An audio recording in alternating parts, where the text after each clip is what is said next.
mesa de estudios de género dentro de este nuestro congreso de la Asociación Tales. Presento formalmente a las 4 ponentes que tenemos aquí y son exactamente Cristina Bernabeu, que nos presenta una ponencia sobre teoría de los cyborg y la nómada en Haraway y Brainwood. Luego tenemos la presentación de Daniel Pérez Díaz, aquí a mi izquierda, con la teoría queer, ciberfeminismo y ontología cyborg. Luego tendremos a Mónica Cano, con una ponencia que lleva por título Repensar lo humano desde la teoría queer y los new feminist materialismos. Promete. Y por último tenemos a Paula Sánchez Pereira, Combatiendo el estigma, moral sexual y prostitución. Bueno, recuerdo a los ponentes que tenemos en principio 15 minutitos para las presentaciones, aunque luego, por supuesto, tenemos unos 5 minutitos de cortesía, ¿vale? Quiero agradecer como integrante de la Asociación Tales a las 4 ponencias sobre este tema. Creo que es un tema muy difícil de enfrentar, es un tema nuevo, relativamente nuevo, históricamente muy nuevo, y quiero transmitir públicamente mi admiración y mi respeto a los 4 investigadores que tenemos aquí, porque realmente es enfrentarse a épocas difíciles en medio de una época que tenemos muy difícil en la actualidad, de replanteamiento de muchos valores, replanteamiento del cómo pensar, cómo hacer filosofía, y desde luego es todo un acto de valentía enfrentarse a los temas que son más difíciles y pueden generar más polémicas. Así que, sin más, es todo lo que quiero decir porque tengo las 4 protagonistas aquí. Y damos comienzo a la ponencia de Cristina Bernabeu. Buenas tardes a todas y a todos. Antes que nada, felicitar a la Asociación Tales por organizar este 7º congreso que trata sobre los límites de lo humano, que, como ha dicho Silvia, es un tema difícil, pero es un tema interesante, es un tema importante que creo que tenemos que pensar todas y todos. Y también agradecer, por supuesto, la presencia de los que estáis aquí en esta mesa, que está dedicada exclusivamente al género, o yo entiendo dar la perspectiva feminista a esta cuestión del humano, que me parece muy importante y que creo que en la academia está teniendo cada vez más peso el feminismo, aunque si bien parcialmente y de manera lenta, pero que creo que en la sociedad el feminismo no llega y hay que analizar y saber por qué. ¿Qué es lo que pasa? O sea, ¿cuál es la razón por la cual existe esa brecha entre lo académico en general y la cultura popular, podríamos llamar, y el feminismo académico o el feminismo, la ausencia de la sociedad? Este es un problema que me preocupa, nos preocupa a todas las que estamos aquí, creo, y es un problema que también ha preocupado a 2 filósofas de las que quiero hablar y que, bueno, por lo que veo ya todo el mundo conocéis muy bien, así que no sé si podrán aportar algo, pero bueno, son Donna Haraway y Rosina Guidotti. Y bueno, entrando ya en materia, creo que me gustaría, en concreto, a partir de su pensamiento, situar la cuestión de la constitución de la subjetividad en el marco de las sociedades científico-tecnológicas, en cuyo proceso esta distancia, esta brecha entre lo académico y lo social, lo popular, creo que está muy presente. Por tanto, si hay un hilo argumental entre ambas, creo que es la estructura conceptual en la que se enmarcan, que viene delimitada a partir de una ruptura radical entre, por un lado, los presupuestos ontológicos intrínsecos al paradigma humanista, que ya conocemos todos muy bien y que se caracterizan de manera muy general por una disposición binaria, y los presupuestos herederos, yo creo, sobre todo de la teoría y crítica feminista, que he decidido denominar a humanistas, por lo que voy a intentar de explicar y justificar en la intervención de aquí. Los motivos ideológicos que me han hecho llevar a denominar estos presupuestos herederos del feminismo como a humanistas, creo que son los mismos motivos ideológicos que distancian las filosofías de Haraway y Braidotti. Creo que hay una diferencia entre ambas que me interesa resaltar. Por un lado, Braidotti se define a sí misma, ella marca su pensamiento en un marco poshumanista, lo que ella denomina poshumanista. De hecho, su último libro se llama The Posthuman, que no sé si habéis podido leer, pero es bastante interesante. Ella entiende el poshumanismo como, en un sentido posantropocentrista, es decir, en el sentido deslegitimador del principio de jerarquización de las especies, humanas y no humanas, y también deslegitimador del principio antropocentrista, según el cual los seres humanos tenemos libre acceso a los cuerpos no humanos o a los cuerpos infrahumanos, ¿no? Lo que ella denomina el zooproletariado o el zooegalitarismo, que luego me voy a referir a él. Es decir, la vida como material vivo y, por tanto, susceptible de ser explotado. Sin embargo, aunque Braidotti se define a sí misma como poshumanista o enmarcada en este contexto, creo que el poshumanismo es algo que está ahora siendo definido, siendo delimitado y que hay muchas maneras de hacerlo. Yo he escogido una de una filósofa que se llama Tamar Sharon simplemente para coger lo que ella denomina el poshumanismo radical, y es en donde enmarca los pensamientos tanto de Haraway como de Braidotti. El poshumanismo radical vendría definido a partir del marco ontológico de entidades híbridas, de entidades compuestas, en donde no hay oposiciones, no hay lugar a la oposición entre el sujeto y el objeto, o entre el hombre y el mundo, el hombre y los animales, y se contrapondrían a los poshumanismos de corte liberal y distópico. El distópico sería el propio de los bioconservadores, que entienden que la tecnología es algo negativo para el desarrollo del ser humano, y los liberales o los transhumanistas vendrían a decir lo contrario. La tecnología es una oportunidad para hacer que las cualidades intelectuales y físicas del ser humano sean mejoradas. No sé si se ve la diferencia. El poshumanismo radical niega ese pensamiento binario y, por tanto, se sale del debate entre a favor o en contra del desarrollo tecnológico, porque lo entiende como algo intrínseco al mundo, intrínseco a la realidad, intrínseco al ser humano. Entonces, creo que si bien Haraway presupone ambos presupuestos, es decir, el rechazo al dualismo y la incorporación de la tecnología en esa comprensión del mundo, creo que hay menos un elemento que la distancia de Braidotti y que no se la pueden, y por la cual no se la pueden marcar dentro de ese marco poshumanista. Por tanto, creo que Braidotti hace pivotar su pensamiento en torno al giro cualitativo que se da en la noción de vida, porque bueno, la tradición occidental y después la humanista, la moderna, entiende la noción de vida humana como esa vida que es bios en contraposición a la vida como zoe, propia de los animales, y Hannah Arendt me parece que es la mejor expresión de esta corriente. Lo que viene a sugerir Braidotti es que ahora la vida se ha reducido a zoe, es decir, la vida humana se iguala a la vida de los animales y se iguala a la vida de las plantas en ese zoegalitarismo que he mencionado antes. Lo animal y lo humano se equiparan, por tanto, pero se equiparan, es decir, esta equiparación viene producida por un acontecimiento que es histórico y que deviene de la conexión entre, por un lado, el desarrollo tecnológico y, por otro lado, el capitalismo avanzado. Es decir, el marco poshumanista tiene lugar por esa conexión histórica que sin ella no se habría producido. Es decir, la zoe es zoe, toda la vida es zoe, se reduce a zoe porque el capitalismo se ha convertido en capitalismo genético. Sin embargo, creo que Haraway no va por ahí, no lo trata como un acontecimiento histórico, sino que ella en sí incorpora la dimensión artefactual en la misma noción de naturaleza, haciendo del desarrollo tecnológico algo nada originario. No sé si se ve la diferencia, pero me parece que es importante. Entonces, el continuo entre naturaleza y cultura que las dos presuponen, por un lado viene determinado por un acontecimiento histórico, como es el caso de Braidotti, y por otro lado es un continuo intrínseco, como es el caso de Haraway.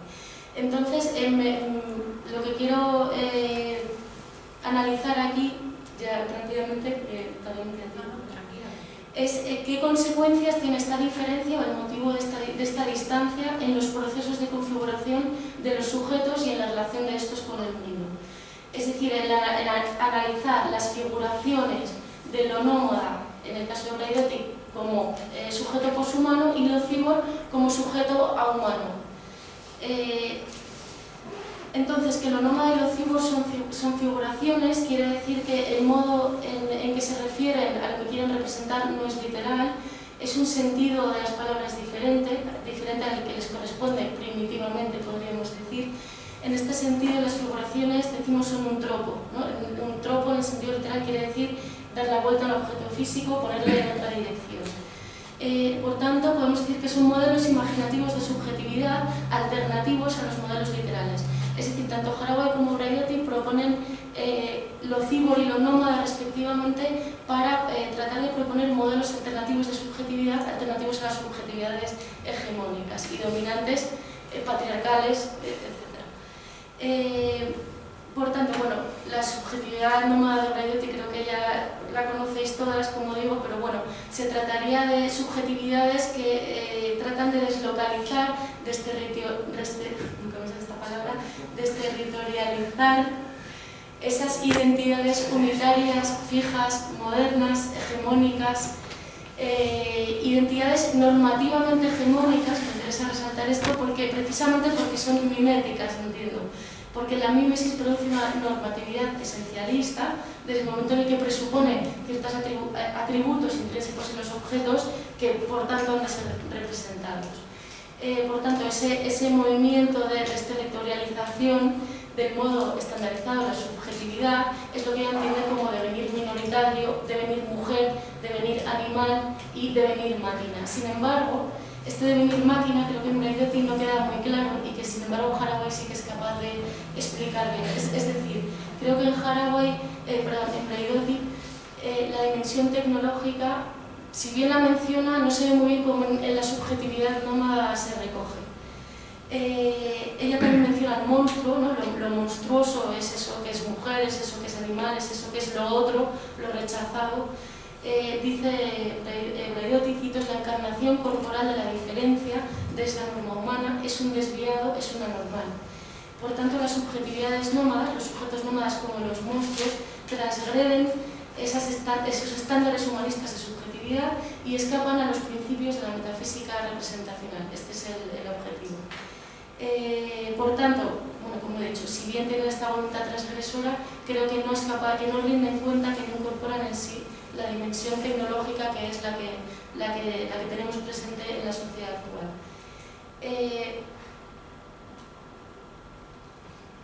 Haraway, por otro lado, también hace una crítica a esta transparencia y a esta autoinvisibilidad propia, sobre todo en los sujetos modernos, esta autoinvisibilidad como condición de posibilidad de ese testamento objetivo del mundo, que se ve reflejada muy bien en esa figura de la que habla mucho ya, que es el testigo modesto, ¿no? Que a partir de la cual critica a los sujetos de pleno derecho propios de las sociedades modernas y que se tratan de subjetividades autocreadas y autoconfiguradas que no necesitan instrumentos ni mediación corporal para mostrar esa objetividad del mundo que es la naturaleza. El testigo modesto enuncia un tipo de narrativa completamente transparente, completamente objetiva y se cree que es el testigo universal de esa naturaleza.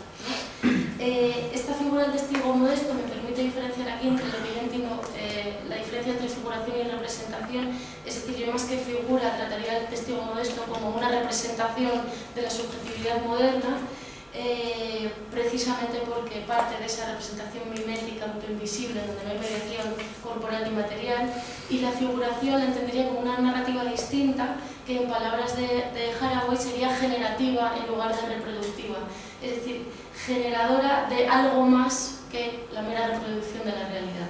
Creo que las figuraciones, tanto lo nómada como lo cibor, hay que entenderlas en este sentido, como generativas, y después ya yo creo que se puede plantear ya como en un sentido performativo. El cibor, por otro lado, sería esa figuración, o sea, en Haraway sería esa figuración generativa en contraposición al testigo modesto como mera representación reproductiva, adaptada al mundo científico actual. Es una criatura biónica, híbrida, mitad humana, mitad robot, es no nacida, es fabricada. Cito a Haraway, es una especie de yo personal, posmoderno y colectivo, desmontado y vuelto a montar. El yo es el yo que las feministas deben codificar. Se trata, por tanto, de crear una narrativa totalmente nueva que tenemos que codificar nosotras desde la academia, desde la sociedad, desde el feminismo que creo que es tan necesario.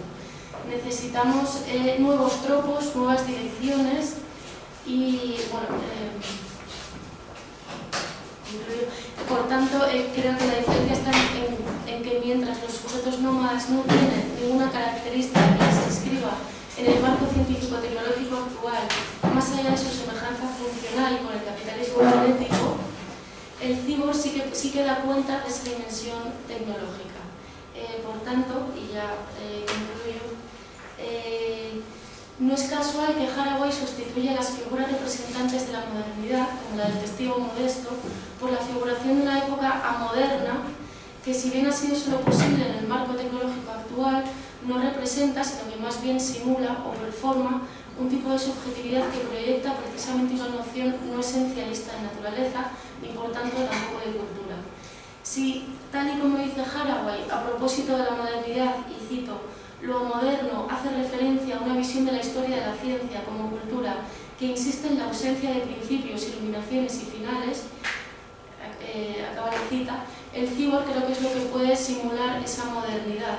Por la misma razón creo que el cibor es lo ahumano, tiene una relación ahumana con lo artefactual, porque él parte de la naturaleza como tropos, y esa naturaleza es definida como un artefacto, no como algo, el producto de algo histórico. El sujeto nómada es, sin embargo, un sujeto poshumano, al contrario que el cibor, ontológicamente igualado con el resto de seres vivos, pero sin embargo diferenciado de la dimensión tecnológica artefactual de la naturaleza. Se iguala a los seres vivos, pero no se iguala a las máquinas o a los artefactos tecnológicos. Creo que, por tanto, que es necesario pensar, a partir del cibor, nuevas figuraciones de subjetividad ahumanas, por cuanto que partan de una concepción de la naturaleza como un lugar común, como topos, artefactual, tropos y articulable, por cuanto que sean capaces precisamente de constituir articulaciones alternativas no hegemónicas. Y creo que además es mediante estas figuraciones de este tipo como la brecha entre la academia, la brecha que he mencionado al principio entre lo académico y lo cultural o lo social podría ser mediada. Es decir, tenemos que buscar figuraciones que estén en la realidad, que además sean materiales y que den cuenta de la sociedad científico-tecnológica. Muchas gracias.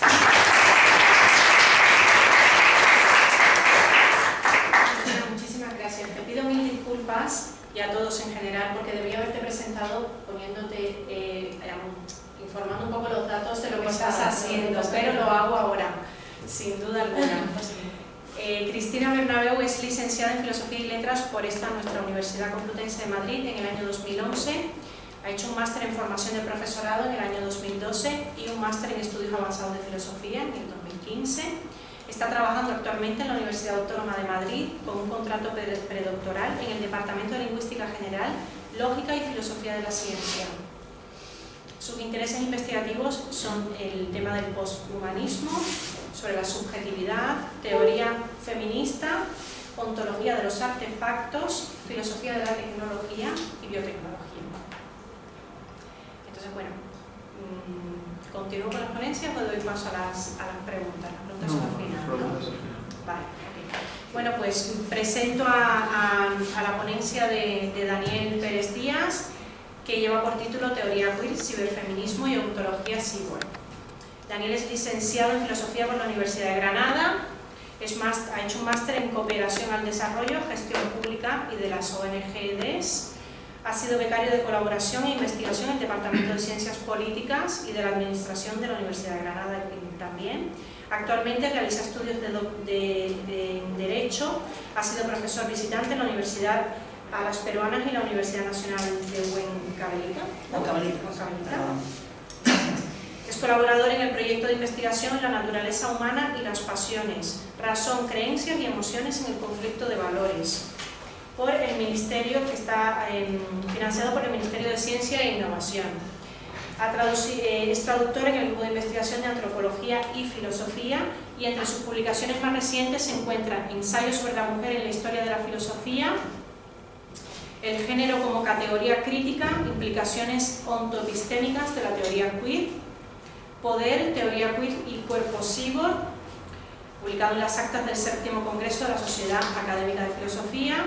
Es colaborador y editor en Microfilosofía y ha sido finalista en el 5º concurso de diversidad literaria sobre violencia de género.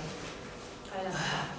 Gracias por estar aquí y por este espacio tan importante, ¿no? Para que la gente juegue un poco, pueda muchas investigaciones, ¿no? Yo la ponencia un poco repensando sobre una publicación que tenía acerca de la teoría queer, donde intentaba reconstruir el vínculo entre teoría queer y ciberfeminismo. Pensando sobre ella, pues quería presentarla aquí, y el esquema un poco era este, ¿no? Primero partir de la idea de la construcción social del género, que me parece que es nuclear la teoría queer y todo lo que deriva de la teoría queer, conectándolo con el ciberfeminismo, que es un poco la idea de la potencia tecnológica, ¿no? No sé, ¿se escucha flojo? Es solo por la grabación, vale, pero bueno. Vale, no, genial. Conectar esa idea de la teoría queer, ¿no? De que el cuerpo y la construcción social del género con el horizonte tecnológico, ¿no? que nos ofrece hoy día, y luego pasar de ahí una especie de reflexión acerca de la ontología cyborg como un nuevo espacio para repensar lo humano, ya que este congreso va sobre los límites de lo humano, la idea de frontera, la idea de límite, etc. Quizá la ontología cyborg, la idea de que somos unos cyborg o somos cyborg, permite entrar en eso, ¿no? A mí estos temas me parece que están muy de moda. Me parece que están muy de moda porque la semana pasada, curiosamente, me invitaban a un centro de investigación y desarrollo de cooperación en la Universidad de Granada. Me invitaban a una charla sobre teoría queer. Al principio yo pensaba hacer un pequeño taller de 30 personas y al final se inscribieron 210, ¿no? El título iba por la teoría queer, etc. Parece que dentro del espacio universitario, al menos, sí percibo un cierto interés, aunque luego eso, traducido en la práctica, como decía la compañera, quizás sea un reto que tengamos que buscar soluciones o respuestas, ¿no? Un poco recordar una cosa que yo creo que ya más o menos todos venimos sabiendo un poco, ¿no? Porque por lo visto, por la calidad de las ponencias, por los títulos, por los conceptos que manejamos, parece que ya lo sabemos. Sin embargo, por recordar un poco la idea nuclear o lo que gira en torno a la teoría queer, que me parece a mí interesante, o qué elementos destacaría de la teoría queer para repensar o ir a la línea de los límites del humano, ¿no? ¿Qué nos puede aportar en el marco de la convocatoria de este congreso, ¿no? La idea de que el género y el sexo son una construcción social, eso yo creo que ya podemos aceptarlo, podemos darlo por hecho. No creo que necesitamos argumentar demasiado la idea de que el género es una construcción, de que responde a una serie de patrones, de que hay unos roles que se estereotipan, etc., ¿no? Y de cómo ese discurso se ha fundamentado en lo que conocemos, el binarismo, las categorías, etc., que es una metafísica que es esencialista, que es representacionalista, que tiene todo un desarrollo de antigüedad, pasa por la modernidad, luego el humanismo le da forma, etc., etc., etc., ¿no? En cualquier caso, a mí lo que me interesaba más destacar una cita de Judith Butler, que me parece muy ilustrativa, la idea de que si aceptamos que el género es una construcción social, inevitablemente tenemos que aceptar que el sexo es una construcción social, ¿no? Que es una cosa, es como una consecuencia, ¿no? No podemos aceptar que el género se construye socialmente y mantener una esencia de feminidad, una esencia de características biológicas que nos vienen dadas, impuestas por una naturaleza que es inmutable y inamovible, ¿no? Entonces, lo que yo iba a leer en la cita es un poco, ¿no? La distinción del sexo-género se diluye siguiendo líneas paralelas, ¿no? Si va una, la otra cae con ella, ¿no? Si el género es la significación social que asume el sexo en una cultura dada, la que sea, occidental, ¿qué queda por el sexo, ¿no? Si es que queda algo una vez asumido su carácter social como género, ¿no? Es decir, el sexo puesto como algo en categorías sociales, culturales aprendidas, ¿no? Por medio de todos los canales, ¿no? La educación, la familia, todos los canales de culturación general, ¿no? En esa línea, la idea de lo humano me parece que nos lleva a una reflexión sobre la identidad, ¿no? Si el sexo da el género y esta a su vez da la identidad en un marco social determinado, entendemos que esas categorías, ese discurso, al final lo que hace es determinar una identidad, ¿no? Esa identidad puede ser individual y luego se construye colectivamente, ¿no? Por lo general esa construcción se da en un marco de relaciones sociales, relaciones de poder, en términos de relaciones de saber-poder, en términos de Foucault, y aparece un concepto que a mí me parece muy importante, que es el concepto de hegemonía, ¿no? A mí el concepto de hegemonía que más me gusta no previene de la filosofía como tal, si es cierto que es un ámbito filosófico, desde la clave, que viene más relacionado con la idea de la política, de la política postfundacional. ¿Qué pasa cuando no hay una esencia, ¿no? Y esa esencia que nos vendría dada, construida, aparentemente dada, sería toda la metafísica esencialista, etcétera, que justamente Judith Butler y luego Donna Haraway y luego todo tipo de autoras que estamos viendo que cada vez tienen más tirón, ¿no? Vendrían a criticar, ¿no? Entonces, la hegemonía sería ese conjunto de prácticas sociales, ¿no? Que se repiten a lo largo de la historia, que se refuerzan por medio de todas esas relaciones del poder y que dan ideas en general pues sobre cómo organizar la vida, el trabajo, la idea de la reproducción, la política, la economía, etcétera, etcétera, ¿no? Entonces, si eso es así, una de las tesis que a mí me gustaría poner sobre encima de la mesa es que la lucha feminista o la lucha por la igualdad de género, la lucha por la emancipación, la lucha por la apertura de nuevas subjetividades, no puede venir, a mi juicio, por una lucha política en mayúscula, en el sentido de estamos en el mundo de los hechos, estamos en el mundo de la lucha política, llegamos a instituciones, con las instituciones cambiamos las cosas e implantamos un imaginario de igualdad, implantamos un imaginario de... No, sino que hay que hacerlo de otra forma, ¿no? O por lo menos de forma paralela, ¿no? Porque el poder, si esto es cierto, no solamente es un poder vertical, ¿no? Que se transmite por medio de instituciones que todos conocemos, ¿no? No sé, ¿no? Los representantes políticos, el Estado, instituciones económicas, supranacionales, derechos, etc., ¿no? Sino que hay otro tipo de poder que es más difuso, es más disperso, ¿no? Por ejemplo, la forma en la que esta aula, este señor está distribuido, ese amigo o esa amiga que cuando te corta el pelo ya te señala, cuando viene de forma de no, ya, como ese tipo de cosas que tenemos interiorizadas, ¿no? Y eso es la bipolítica o el bipoder, ¿no? Entonces, de construir ese imaginario en la práctica equivale a una lucha por la emancipación, por permitir espacios, ¿no?, nuevos de apertura a la subjetividad, ¿no? Y eso tiene que empezar, obviamente, yo diría que por la educación, pero luego cada uno tendrá sus soluciones, ¿no? En ese sentido, aparece una idea fundamental en el juicio que es el discurso como poder, ¿no? Foucault, ¿no? Foucault es un clásico en esto, ¿no? Quien domina la palabra tendrá todo el poder, ¿no? Quien domina la palabra exacta, ¿no? Entonces, si cuestionamos la idea del género, ¿no?, como algo sustantivo, estamos cuestionando todo el marco, ¿no?, todo el marco epistémico, ese régimen epistemológico, ese primer Foucault que habla de los regímenes epistemológicos, ¿no?, que lo hace la historia de la sexualidad, que lo hace la historia de la locura, vamos viendo cómo todo eso es relativo, a qué condiciones de conocimiento, de posibilidad tenemos, cuáles son las nociones que empleamos. Entonces, Butler lo que me viene a decir es pues, algo que no es sujeto, porque la categoría sujeto-objeto también tendríamos que deconstruirla, algo que no es sujeto se convierte en sujeto porque tenemos reglas discursivas para decir que eso es un sujeto. Entonces, cuando eso se repite a lo largo de la historia creando una hegemonía, si lo criticamos, si lo deconstruimos, tácita o explícitamente, estamos dando la posibilidad de una apertura, ¿no?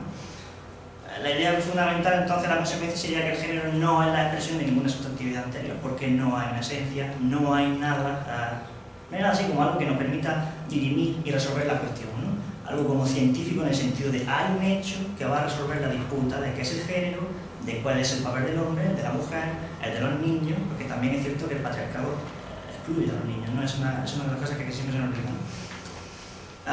Entonces, recogiendo este caso, quería recordar un poco un caso que no sé si conoceréis, que me imagino que sí, ¿no?, porque es bastante famoso, el caso de Pauline Marvin, ¿no? Yo el otro día cuando lo explicaba en la charla tenía dificultades porque le ponía el lo, el la, no sabía cómo, no, esto del género gramatical es complicado porque Pauline Marvin tenía genitales femeninos y masculinos, Foucault hablaba de él, decía, bueno, pues tenía relaciones sexuales pues, tanto con hombres como con mujeres, ¿no? Entonces no parecía una persona infeliz, sin embargo, la persona no parecía él, parecía ella, una persona infeliz, sin embargo, legalmente fue declarado hombre y eso, bueno, asumió una profunda depresión que al final terminó en suicidio, ¿no? Este ejemplo se ponía para decir la idea esta un poco de, fíjate, ¿no?, en el espacio en el que entre algo que no sabemos muy bien qué es, entre, lo comentábamos, ¿no?, entre eso que no sabemos qué es y ponerle una palabra, ponerle un nombre, señalarlo discursivamente, ese pequeño espacio de libertad, y cómo luego eso puede llevar, ¿no?, hasta su fin, ¿no? La idea es que los atributos son contingentes y de que el sexo no es algo natural,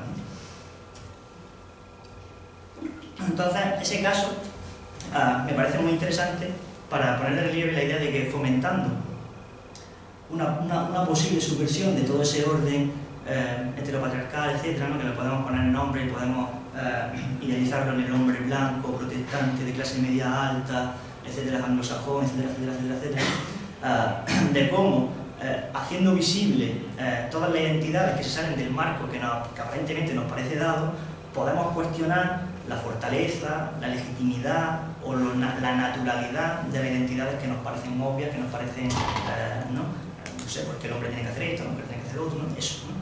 Entonces, pues bueno, hay muchísimas categorías, yo no las he nombrado, porque no es mi especialidad, sin embargo sí es cierto que, por ejemplo, hay muchísimas blogueras, sí tengo muchas amigas blogueras que hablan sobre teoría queer y cada día o cada semana se van surgiendo nuevos conceptos, ¿no?, para describir nuevas conductas, ¿no?, conductas sexuales, homosexuales, todo tipo, ¿no? He puesto algunas por poner, ¿no?, desde las que no sabemos, bisexuales, homosexuales, poliamorosos, queer, andrógenos, hay muchísimas, ¿no? Yo no las conozco todas, creo que es imposible conocerlas todas y me parece bien que vayan surgiendo esas nuevas palabras porque al final tenemos que jugar en el terreno de las palabras, ¿no? Entonces, pues, está claro que no hay nada de otra natura, porque no hay nada anterior, no hay nada natural en el sentido de toda una construcción, porque en el campo de la construcción, en el campo de discurso es cuando tendremos que defender y legitimar nuestras posiciones. Y la biopolítica, la lucha biopolítica, consistiría en ese marco generar actitudes de vida, ¿no? Desde ese tipo de identidad que pues tienen el orden hegemónico, haciéndolas visibles, ¿no? Eso hay muchas formas, desde estudiándola y poniéndole el nombre y defendiéndola, hasta permitiéndolas ser, ¿no? Que es una cosa que a veces se nos nota mucho. En todo ese desarrollo hay una parte, hay un concepto que me parece importante para luego diferenciar entre lo que es el poshumanismo y lo que es el transhumanismo, por ejemplo, que es Teresa Aguilar, que es una filósofa española que a mí me encanta, tiene un ensayo que se llama Ontología Cíborg, que es precioso. La diferencia entre el poshumanismo y el transhumanismo es que en el poshumanismo no se prescinde del cuerpo y en el transhumanismo el objetivo último es prescindir del cuerpo, ¿no? Si os metéis en la página Transhumanist Plus, ¿no? Pues veréis que ellos lo que quieren es trasladar la conciencia humana a un soporte informatizado que sea infinito, ¿no? Que supere la ley de la entropía, etcétera, etcétera, ¿no? Sin embargo, en el poshumanismo, para que haya un yo, para que haya una identidad, tiene que haber un cuerpo. Otra cosa es que cambiando ese cuerpo, ese yo sea más flexible, sea más abierto, o pueda generar subjetividades que aparentemente no puedan surgir, ¿no? Entonces, bueno, yo tengo una cita de Butler, no la voy a leer entera, pero simplemente para decir que ella un poco pone el acento en que cualquier generalización acerca del cuerpo como antes de su significación, en ese contexto social de hacer el sexo, ¿no? Donde poner el sexo en términos culturales, no tiene sentido, ¿no? Por entenderlo como pasivo, ¿no? Un constructo de generalidad dudosa cuando se entiende como pasivo y anterior al discurso, ¿no? No queda claro qué significa que hay un cuerpo antes del discurso, ¿no? Eso es lo que vale pena decir, ¿no? Eso hay que ponerlo en duda, precisamente porque es, yo diría que casi totalitario en el sentido de que es una imposición, ¿no? Entonces, cogiendo esa idea, cogiendo la idea del cuerpo, si la teoría queer pone el acento en que transformar el cuerpo, transformar ese tipo de conductas, ¿no? Porque al final la importancia del cuerpo es fundamental, ¿no? Podemos irnos o reconstruir una línea de pensamiento entre la teoría queer y el ciberfeminismo, y yo tengo una idea, así un poco, que es una intervención más mía, ¿no? Que podríamos asentar el ciberfeminismo en una observación y en un compromiso ontológico y epistemológico. La observación sería que el cuerpo hoy es importante, ¿no? Y eso me parece que yo creo que es una evidencia, bastaría con observar la realidad para ver la importancia que le damos al cuerpo frente al dualismo mente-cuerpo tradicional, ¿no? Que no viene desde Platón, Descartes, etc., la importancia del cuerpo, incluso para personas que a lo mejor no sabemos o no saben que el cuerpo es importante, ¿no? Nos perforamos, nos tatuamos, cambiamos de sexo, le prestamos mucha atención al cuerpo, es decir, ocupa mucho tiempo el cuerpo, ¿no? Y luego un compromiso ontológico epistemológico, porque es una cosa que no se demuestra matemáticamente, ¿no? No puedo decirte, mira, esto es así, ¿no? Sin embargo, sí podemos tener intuición o argumentación a favor de ello, que es que el cuerpo es el vehículo fundamental por el que transita el poder, ¿no? En este caso, un biopoder, entre paréntesis. De tal manera que si cambiamos el cuerpo, eso que decía antes de no podemos prescindir del cuerpo para que haya un yo, para que haya una identidad, pero sí podemos modificar el cuerpo, ¿no? Entonces, la cuestión estará en si usamos la tecnología para ello. Entonces, yo creo que Donna Haraway claramente en el horizonte podríamos retomar su tesis para decir hoy día tenemos que usar la tecnología. En ese sentido, la tesis de Haraway es nuclear, resumiendo mucho, yo no soy un experto en Haraway, pero sí podríamos decir, bueno, somos mezcla cultura-naturaleza, y yo diría que desde nuestra propia constitución sí que somos esencialmente algo, somos esencialmente mezcla, lo cual sería un poco jugar con esa paradoja, ¿no? Yo tengo amigos antropólogos físicos, amigos míos, que me dicen desde que el simio antropoide pasa al homínido, desde que usa una piedra ya está usando técnica, por lo tanto ya no eres nada más que naturaleza, ni tampoco eres nada más que cultura, ¿no? Poco, ¿no? Toda esa barrera natural, artificial, humano, máquina, biológico, cultura, y todo eso posibilita la emergencia de entidades que, bueno, son estas palabras que los filósofos, a veces, bueno, yo soy filósofo, pero los filósofos usan estas palabras de localizadas, no jerarquizantes, inclusivas y ontológicamente políticas, en el sentido de que su propia existencia es o genera un efecto político, ¿no? Entonces, usamos la tecnología para cambiar el cuerpo, ¿no? Entonces, la mujer cíborg vendría a ser esa entidad, ¿no? Lo digo mujer por el hecho del feminismo, ¿no? De que el feminismo tendría que replantearse el marco de su lucha, ¿no? A mi juicio. Entonces, pues, luchar por la mujer cíborg, ¿no? La idea de cuerpo-texto no viene desde que descubrimos el ADN, somos una codificación y esa codificación está abierta, ¿no? Y la confluencia entre biotecnología y tecnología de la información junto con el cuerpo, que es la tesis de Teresa Aguilar, que le hice una reseña en su libro en Contraste, y me escribió un correo dándome las gracias y fue para mí como un orgullo, ¿no? Entonces, en el marco de lo que hay planteado en los organizadores, en este congreso, la idea del límite como algo positivo, no como algo que restringe, habría que plantearlo. Y podríamos usar, por ejemplo, la distinción que hacen los entre homeotécnica y alotécnica para superar luego la visión esta distópica de la tecnología, o incluso también utópica, ¿no? Es que si empleamos la tecnología al final vamos a una sociedad totalitaria y por lo tanto no lo sabemos y ya está, ¿no? Pues depende de qué tipo de tecnología, ¿no? Entonces, establecer esa diferencia entre homeotecnología, tecnología inteligente que pueden permitir ese tipo de emergencia de identidades nuevas, y alotécnica, que son tecnologías que no hacen daño, por decirlo de alguna manera, pues permitirían la apertura del ciber, ¿no? Entonces, pues, un poco, ¿no?, la típica novela, ¿no?, la literatura, sobre todo después de la Segunda Guerra Mundial, tenemos una cantidad de literatura acerca de la Segunda, también Orwell, también está ahí muy cercano. Tenemos mucha literatura, ¿no?, distópica de qué pasaría en sociedades tecnológicas, etcétera, ¿no? También tenemos en el cine. Aunque yo, el caso de Madrid es claramente distópico. En el caso de Blade Runner tengo mis dudas, porque en Blade Runner el protagonista sigue teniendo voluntad de comprensión y al final, bueno, descubre que es bueno, depende de la interpretación de cuáles dos versiones, ¿no? Sin embargo, más allá de la distopía, de la utopía, Calamity me parece determinista, históricamente determinista, y elimina el componente de el humano puede decidir, ¿no?, que un poco nos dejan despojados de nuestra capacidad de elección. Pues, por ejemplo, Neil Harrison, creo que tomar el nombre, que estuvo en Granada, en la Facultad de Psicología, y bueno, yo pude hablar con él, una chaqueta súper morada. Él parte del sinestésico, pero sin embargo, pues, con esa especie de, no sé cómo llamarlo, ¿no?, de visor, ¿no?, porque es capaz de ver, de escuchar colores, tal, infrarrojos, etc., ¿no? Y yo cuando hablé con él y tal, cuando hicimos preguntas, etc., es el único cibo reconocido del mundo, por Reino Unido, dijo, no siento que soy tecnología, no siento que yo tecnología, siento que soy tecnología, ¿no? Me parecería un corolario, ¿no?, en línea con lo que venimos planteando, ¿no? Luego tenemos a famosas Tesla, ¿no?, la idea del cuerpo está obsoleto. ¿Por qué? Pues porque no es capaz de generar nueva identidad. Otra parte que a mí me parece donde hay reflexiones muy buenas, y ya desde hace 30 o 40 años, si me apuráis, en el mundo de la estética del anime, la idea de modificar el cuerpo para crear nueva identidad o cuestionar los paradigmas de la identidad en el mundo japonés, ¿no?, son muy buenos. Esto es Ghost in the Shell, que es un anime en el que la tecnología, prácticamente todos los seres humanos son cibos, y esta, la protagonista, está constantemente planteando sobre su identidad, ¿no? Ahí está muy sexualizada, pero ella realmente no tiene conciencia de ser mujer o hombre, etcétera, etcétera, etcétera. También tenemos uno de mis animes favoritos de pequeño, que es Evangelion también, donde la idea de la tecnología mezclada con el cuerpo sirve para reflexionar acerca de la identidad, de lo que somos y de qué podemos ser. También tenemos nuevos como por ejemplo Psycho, Sociedades Futuristas, etcétera. Y bueno, un poco en toda esa línea, porque sé que el tiempo es bastante limitado, señalar la idea de que la teoría queer y el feminismo nos permite o nos pone encima de la mesa la idea de que es importante la idea del cuerpo, reflexionar sobre ella. El tránsito de una política mayúscula a una biopolítica, esto a veces cuesta, sobre todo si queremos realmente que pase de los discursos académicos en los que leemos muchos autores, somos capaces de articular artículos muy bonitos, etcétera, etcétera, pero sin embargo luego nos vemos un poco despojados de instrumentos para llevarlo a la práctica. Quizás sea por esto, ¿no?, porque no incidamos demasiado en cambiar los patrones de conducta, en cómo fomentar ese tipo de discursos, no tanto al nivel de qué partido va a generar mayor igualdad. Me parece eso es importante, pero me parece que nos quedamos ahí y eso lanza un poco, ¿no?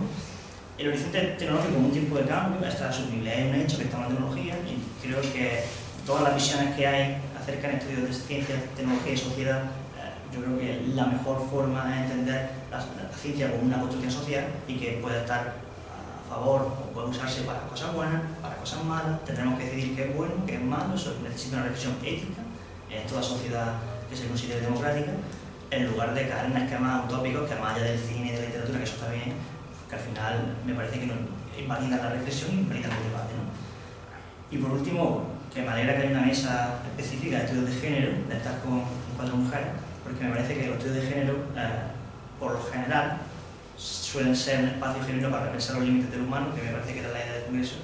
Y bueno, pues, la identidad con ello. Muchas gracias.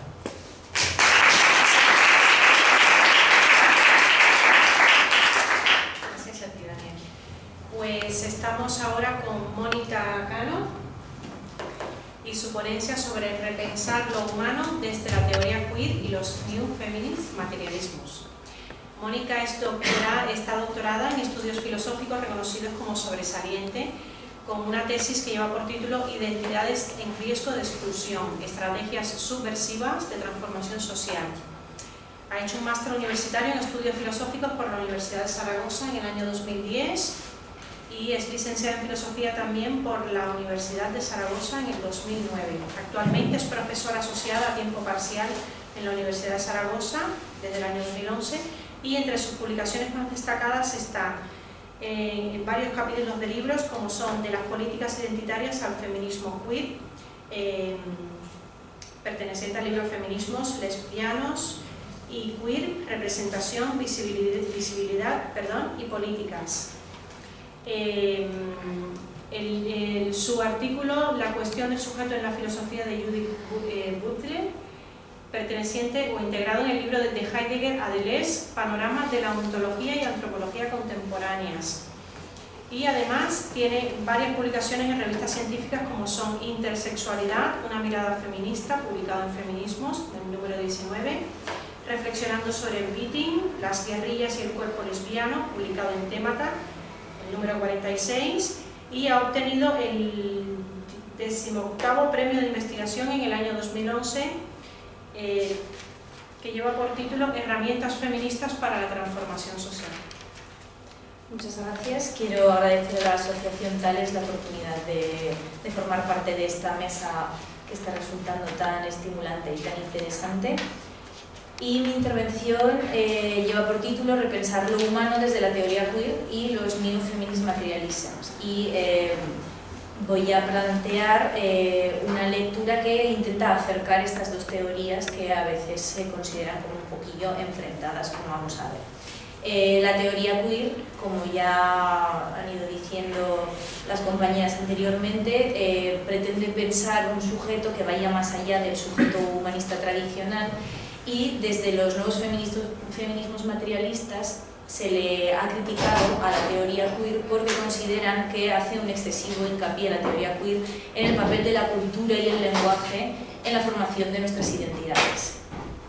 Son teorías que están aparentemente opuestas y yo propongo realizar una lectura difractiva, que la llamaría Karen Barad, que es una metodología que propone leer teorías y textos aparentemente divergentes, leyendo estas ideas de una manera difractiva, esto es, abordando sus diferencias, pero prestando atención a los elementos que se entrelazan y se entrecruzan entre ambas teorías.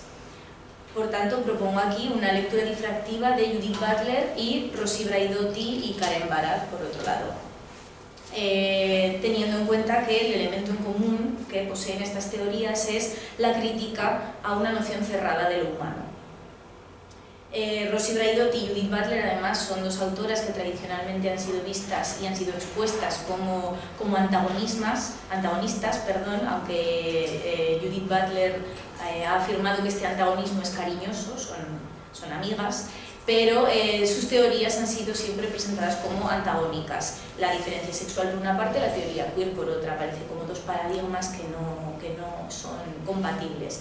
El reto feminista contemporáneo considero que es ver los elementos comunes, trazar puentes entre estas teorías para tratar de romper el dualismo que existe en el seno propio de los estudios de género, que están divididos dicotómicamente de alguna manera, estableciendo esta división de unas teorías que se centran en lo cultural, otras teorías que se centran en lo natural.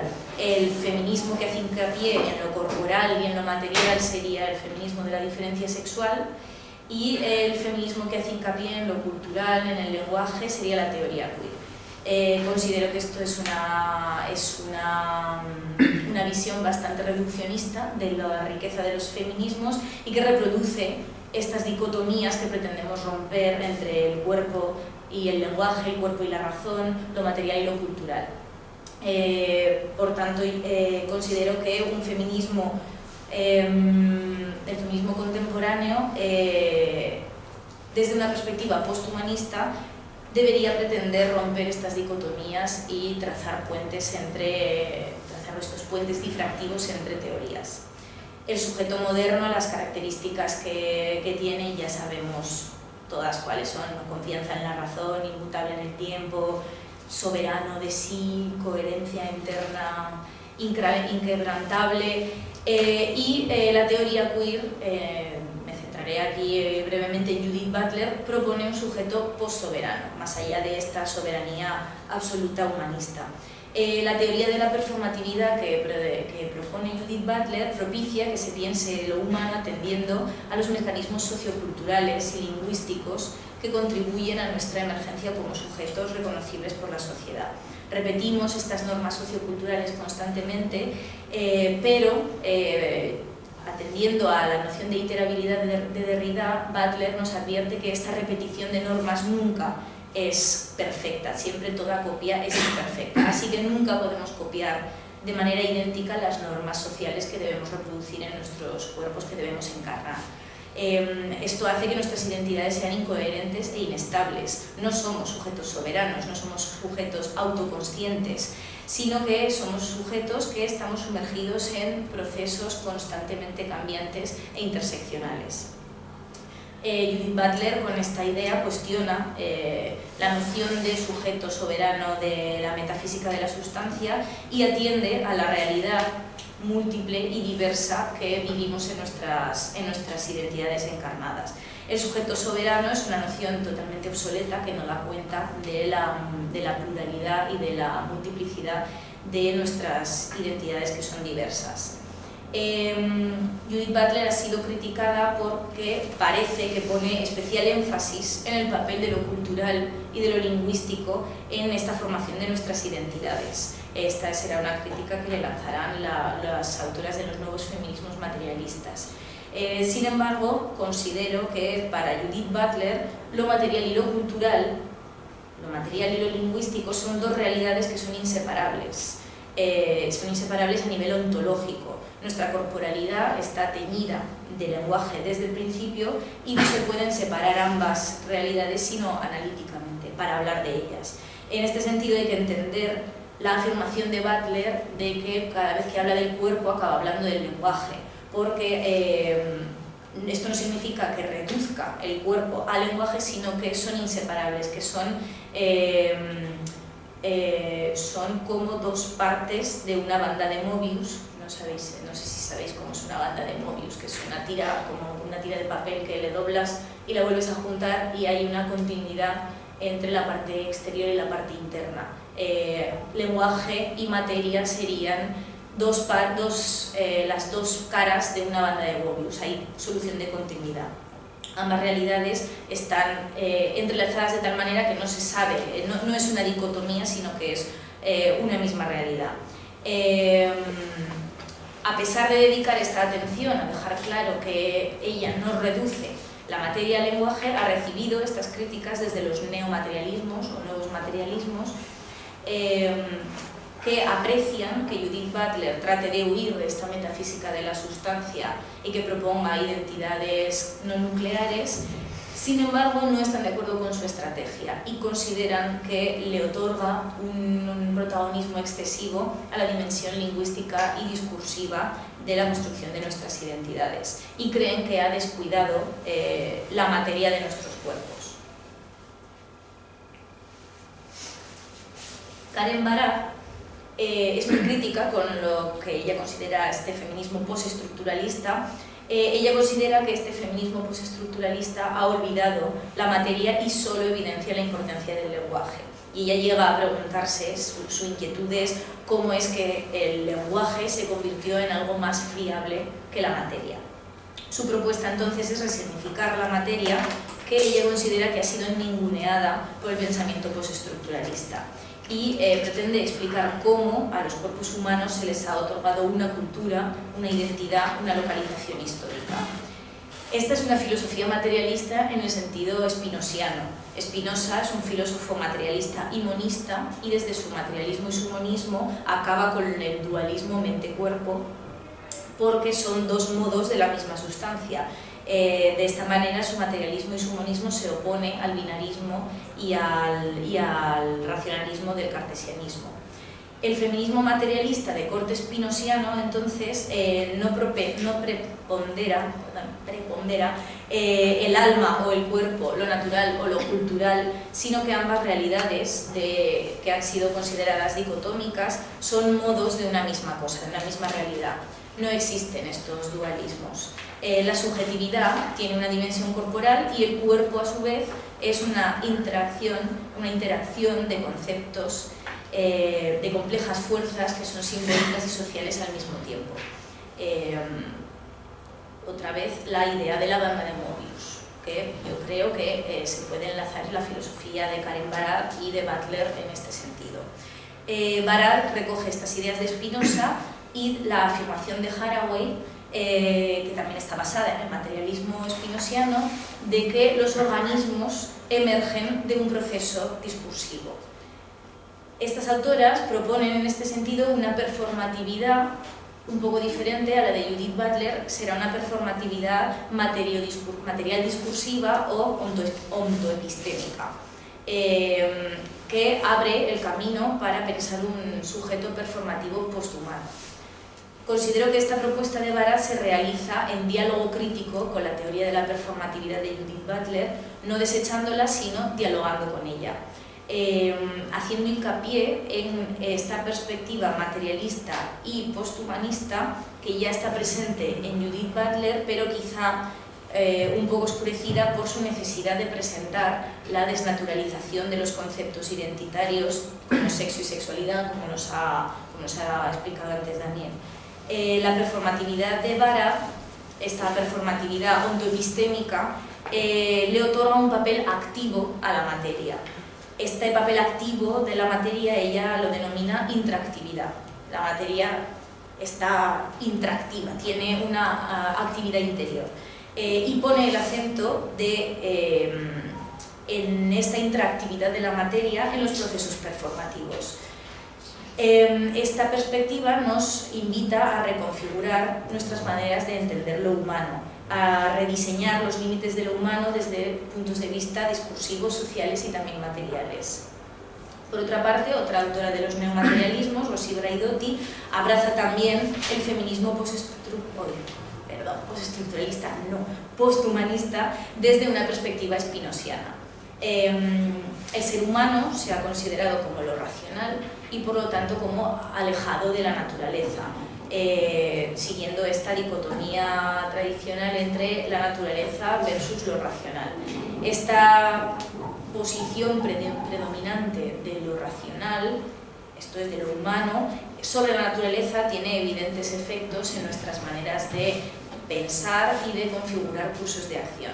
Braidotti propone abrazar un materialismo radical y monista de corte spinosiano que nos invita a considerarnos una sola entidad con la naturaleza. En este sentido, el ser humano no es nada especial, en el mundo natural es uno más. Sería este zoegalitarismo del que ha hablado anteriormente Cristina. De esta manera resulta interesante e incluso necesario alejarnos del humanismo racional y abrazar un materialismo natural y poshumano. Por otra parte, además, Braidotti nos propone también desde estos neomaterialismos formas de pensar los sujetos desde una perspectiva encarnada y material. Para Braidotti la carne, nuestra propia carne, está siempre atravesada por procesos de significación. En este punto a mí me parece que su perspectiva me resuena a la perspectiva de Butler cuando nos dice que no puede hablar del cuerpo sin hablar del lenguaje. Yo considero que en este sentido no están tan lejos Butler y Braidotti. Para Braidotti también los procesos de, por una parte, la carne está atravesada de procesos de significación y el pensamiento está encarnado o incardinado. Carne y pensamiento son, por tanto, son y están interconectados, tanto que no se pueden separar el uno del otro, como para Butler la materia y el lenguaje. Braidotti pretende entonces repensar la estructura encarnada de la subjetividad humana. Quiere así no caer en explicaciones que atienden solamente a la culturalidad de nuestros procesos de subjetivación y a la culturalidad de la construcción de nuestros cuerpos y de la construcción de lo material, como considera que hace Butler, que se centra solo en lo cultural, sino que pretende reconocer la materialidad corporal de las categorías históricas y geopolíticas de nuestras identidades. Así pues, tanto desde la teoría queer como desde los neomaterialismos, se evidencia la necesidad de repensar qué es lo humano, la necesidad de desestabilizar las estructuras tradicionales que marcan dónde están los límites de lo humano. En este sentido me resulta muy estimulante una propuesta de Elizabeth Grosz que propone que el feminismo contemporáneo y la filosofía contemporánea debe realizar un salto cuántico conceptual que cree nuevos marcos epistemológicos desde la interseccional, un salto cuántico hacia lo desconocido. Tenemos que crear nuevos marcos conceptuales que den cuenta de nuevas realidades. En este sentido, la pregunta kantiana, ¿qué es el ser humano o cómo es el ser humano? Realizando un salto cuántico, pasaríamos a pensar cómo podría ser el ser humano. En este sentido, recogiendo un poco lo que ha dicho antes Cristina también, lo nómada y lo cibor serían ejemplos de una manera de pensar cómo podría ser el ser humano. Son figuraciones generativas, en el sentido de que son performativas, que pretenden crear, estos marcos conceptuales pretenden crear realidades diferentes y proporcionarnos herramientas para pensar nuevos sujetos, nuevos contextos y nuevos tropos que nos permitan explorar los límites de lo humano en un sentido no negativo, sino positivo también. Los neomaterialismos consideran que Judith Butler, la teoría de Judith Butler, no propicia este salto cuántico porque se queda estancada en el binarismo cultura y naturaleza al afirmar tan vehementemente la culturalidad de todos los conceptos. Sin embargo, yo considero que la teoría de Butler sí que permite adoptar y que adopta, de hecho, una perspectiva interseccional que muestra que lo biológico y lo cultural, lo biológico y lo social están interrelacionados. Algunas autoras de los neomaterialismos sí que realizan esta labor de acercamiento entre ambas teorías, que yo he propuesto como una lectura difractiva, y sugieren que en el propio pensamiento butleriano sí que encontramos ya la simiente para pensar lo natural y lo cultural, lo material y lo discursivo como dos caras de una banda de Mobius. Autoras como Nina Like o Sara Ahmed permiten aproximar la teoría queer y los nuevos feminismos materialistas, incluso la teoría queer y lo que se ha considerado como la diferencia sexual, para deshacer estas brechas que existen en el seno de los feminismos, que podemos considerar incluso brechas dicotómicas que establecen jerarquías que deberíamos intentar saltarnos. Entonces, uno de los retos feministas contemporáneos fundamentales parece el de tratar de acercar teorías, de realizar lecturas difractivas y construir puentes entre teorías para tratar de buscar herramientas que nos permitan explorar cómo podría ser lo humano y cambiar el status quo en el que nos encontramos. Muchas gracias.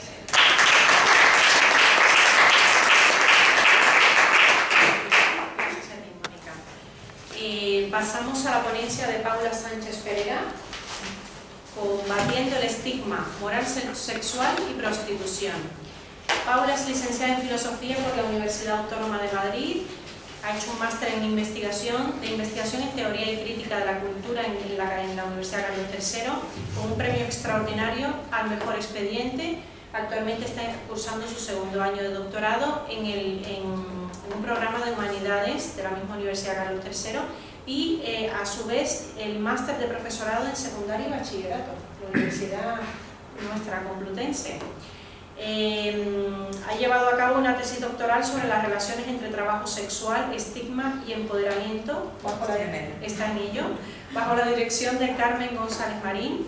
Realiza a su vez trabajo de campo sobre este tema en el colectivo Etaira, donde milita y a la vez hace voluntariado. Y sus líneas de investigación son prostitución, teoría de género, guerras feministas por el sexo y filosofía política y ética. Adelante. Bueno, como es de recibo, voy a comenzar agradeciendo la labor de organización del Congreso y a todos vosotros y a todas vosotras por estar aquí. Antes de comenzar, un aviso. Me pongo nerviosa y tiendo a ir muy rápido, así que con toda la confianza me hacéis una mano, por favor. Estás en familia. Bueno, a mí me toca abordar un tema tan complejo y tan repleto de estereotipos como es la prostitución. Así que voy a comenzar haciendo unas consideraciones preliminares por si acaso. Estereotipos, tengo que decir, alimentados por los medios de comunicación, pero también por cierto feminismo institucional. El primero de esos estereotipos tiene que ver con que solo existe digamos, dos posiciones en materia de prostitución. La primera, la que se ha epitomizado como la posición feminista al uso, la abolicionista, y luego su adverso, la regulación de corte neoliberal. Pues bien, cuando hablamos de prostitución hablamos en realidad de 4 posiciones, no solo abolición, regulación, también tenemos la prohibicionista, aquella que declara ilegal tanto la compra como la venta de servicios sexuales, y finalmente la que yo vengo a ensayar aquí, que es otra posición feminista, que es el enfoque pro derechos.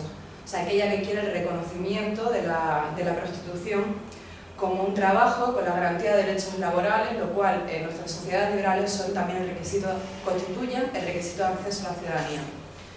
Esto tiene que ver con la segunda consideración que tengo que hacer, y tiene que ver con este rótulo que acabo de nombrar, prostitución voluntaria.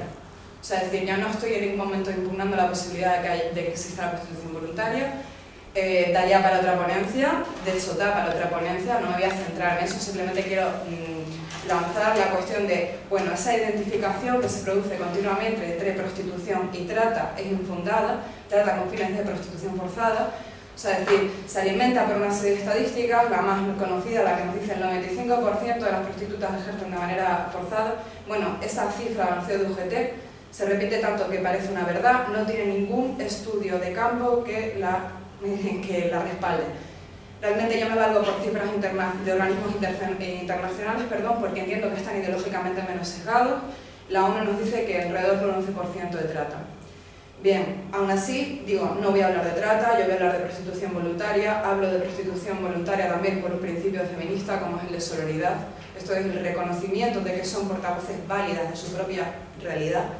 También porque tiene que ver con una disputa que hemos estado, con algo que ha estado por aquí transitando durante todo este tiempo. Tiene que ver con la tercera ola del feminismo. Dios, tengo mucho miedo al micrófono, no, se me oye. O sea, es decir, eso por lo que emerge en gran parte la tercera ola del feminismo, que tiene que ver con cuestionar quién tiene derecho a ser el sujeto del feminismo y quién es su objeto digno de protección, lo quiera o no. Y luego también porque considero que la explotación laboral no es una causa menos feminista que la explotación sexual, aun cuando el patriarcado nos haya enseñado a visibilizar como violencia únicamente lo que es físico y directo. Una última consideración antes de comenzar, y sé que tengo muy poco tiempo. Bueno, o sea, decir, solo señalar que esta investigación, que ya hace 3 años de la tesina que comenzó, no tienen solo que ver con el análisis discursivo, que sería lo propio de nuestra disciplina, que es la filosofía, sino que también intento hacer una metodología híbrida, o sea, desde las ciencias sociales, hago trabajo de campo, en concreto por demarcar pues, a qué me estoy refiriendo, cuál es mi experiencia directa. La colonia Marconi de Villaverde, trabajo con tanto mujeres, o sea, es decir, obviamente mujeres que ejercen la prostitución de calle, tanto cisgéneros como transexuales, de diversas nacionalidades, eso sí, con mayor preponderancia latinoamericana y en concreto ecuatoriana. Vale. Y ya comienzo, aterrizo. Y os decía, me toca hablar de un tema tan polémico para la agenda feminista, tan incómodo como es la prostitución, y no es en vano, porque la prostitución, junto con la pornografía, como sabemos todas, fueron los grandes responsables de la decisión histórica y ideológica del movimiento, de lo que se ha llamado el fin de la segunda ola. Y como sabemos, las posiciones discursivas no se mueven ni un centímetro ya, incluso desde el siglo XIX, que comenzara aquel abolicionismo que empezó más como un enfoque pro derechos que como una abolición. El único punto que tienen en común aquí es la lucha, la criminalización absoluta de la trata de personas, pero por lo demás las descripciones que dan del fenómeno no pueden ser más inconmensurables. O sea, es decir, el abolicionismo entiende que la prostitución es la institución patriarcal por antonomasia, que es la que naturaliza la desigualdad de género, que es un tipo de violencia de género. Y luego, por otro lado, tenemos ese enfoque pro derechos que nació en gran parte en los años 70 a manos fundamentalmente de las propias prostitutas que comenzaron a organizarse y a exigir derechos. Pero no solo de prostitutas, también de activistas, también un poco de la academia, que vino un poco rezagada y fue cuando recogió el concepto de trabajo sexual.